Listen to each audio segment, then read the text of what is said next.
ఉన్నాయండి.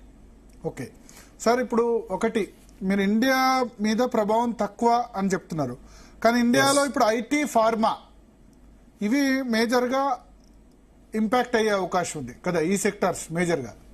ఫార్మా మీద అంత లేదండి. ఫార్మా మీద పాతది ఎలా ఉందో అట్లే ఉంది, ఫార్మా మీద లేదు. ఐటీ కానీ వేస్తా అని అనౌన్స్ చేశారు, ఫార్మా మీద మునుపెన్నడూ లేని రీతిలో టారిఫ్స్ వేస్తా అని చెప్పారు కదా ట్రంప్.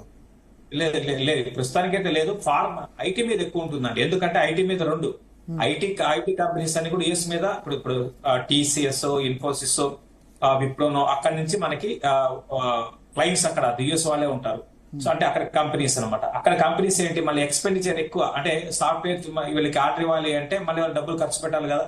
సో కాబట్టి ఎక్స్పెండిచర్ ఎక్కువైపోతుంది అని చెప్పి కొంచెం తగ్గొచ్చు బిజినెస్ మన కంపెనీస్ కి. అంటే మన కంపెనీస్ కి ఆర్డర్స్ రావడం తగ్గొచ్చు.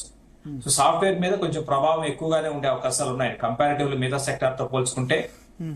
అదొక కారణం. ప్లస్ యుఎస్ ఎకానమీ ఆబ్వియస్ గా వీక్ అయితే ఇంతకుముందు చెప్పినట్టుగా మనకి ఎక్స్పోర్ట్స్ కూడా చేయలేం.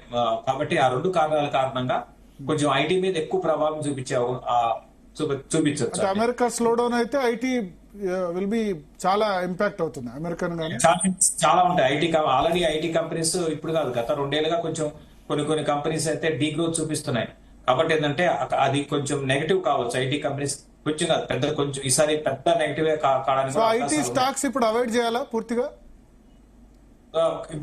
దూరంగా ఉండడం బెటర్ అండి ఐటీ కంపెనీస్. ఓకే, అంటే తక్కువలో వస్తున్నాయి డిస్కౌంట్. ఇప్పుడు విప్రో, టీసీఎస్, ఇన్ఫోసిస్ లాంటి 30%, 40% కరెక్ట్ అయ్యాయి కాబట్టి డిస్కౌంట్ లో దొరుకుతున్నాయని తీసుకోవద్దు. లేదు, డిస్కౌంట్ దొరుకుతున్నాయని కాదు, భవిష్యత్తు చూడండి. డిస్కౌంట్ దొరుకుతున్నాయి కాదన్ను, కాకపోతే భవిష్యత్తు ఏంటి?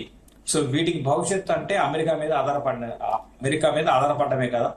సో అమెరికానే ఇప్పుడు ఎకానమీనే కుదేలవుతున్నప్పుడు, సో మనకి అక్కడి నుంచి అంత ఇంతకు ముందు ఉన్నంత అగ్రెసివ్ గా మనకి ఆర్డర్స్ అయితే మన కంపెనీకి రావు కదా. సో అది ఒక ఉంటుంది. దీనికి తోడు ఆల్రెడీ ఇవన్నీ కూడా ఈ కంపెనీస్ అన్ని కూడా చాలా అంటే కొన్ని చాలా పెద్ద కంపెనీస్ గా అయిపోయినాయండి. సో ఒక స్టేజ్ వచ్చిన తర్వాత గ్రోత్ ఉండదు. అంటే శేషు గారు, ఇప్పుడు టారిఫ్ల నుంచి బయటపడే అవకాశం ఉంటుందా? ట్రంప్ టారిఫ్ ఎఫెక్ట్ దీర్ఘకాలికంగా ఉంటుందా లేదంటే తాత్కాలికమేనా?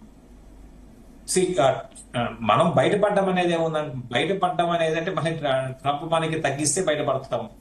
సో ఓవరాల్ గా లాంగ్ టర్మ్ లో అనేది డెఫినెట్ గా లాంగ్ టర్మ్ లో మన ఇండియాకి అంత మళ్ళీ చెప్తున్నా అంత ప్రభావం ఉండదండి. ఇవన్నీ కూడా ఏంటి అంటే, సో ఇది జరిగే గతంలో కూడా ఈ ట్రేడ్ వార్ జరిగింది. గతంలో కొన్నేళ్ల క్రితం చైనా మీద చాలా అగ్రెసివ్ గా ఈ టారిఫ్స్ ని విధించింది అమెరికా. సో గతంలో జరిగింది.